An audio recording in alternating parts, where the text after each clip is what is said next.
এবার যে আমাকে যেতে হবে মুখুজ্জে মশাই, অনেক দিন হয়ে গেল। আবার পথ ডাকছে।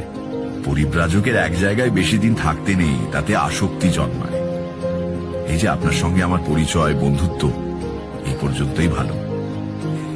এর চেয়ে বেশি গভীরতা হলে তা বন্ধন হয়ে পায়ে জড়িয়ে যাবে। রাগ করবেন না। জীবনে কিছু কিছু ব্যাপার আছে যা রূঢ় হলেও সত্যি। এক জায়গায় থেকে জীবন কাটাবো এমন ইচ্ছে থাকলে তো বাড়িতেই থাকতাম, মাকে কাঁদিয়ে গৃহত্যাগ করতাম না। ভালোবাসা, বন্ধুত্ব, প্রীতির সম্পর্ক এসব খুব ভালো জিনিস, কিন্তু যে মোহ আবরণ মহত্তর সত্য থেকে আমাদের আড়াল করে রেখেছে, তার থেকে মুক্তি পেতে হলে যতই কষ্ট হোক পথে বেরিয়ে পড়তে হবে। আমি আপনাদের ভালোবাসায় জড়িয়ে পড়ছি। এবার যেতে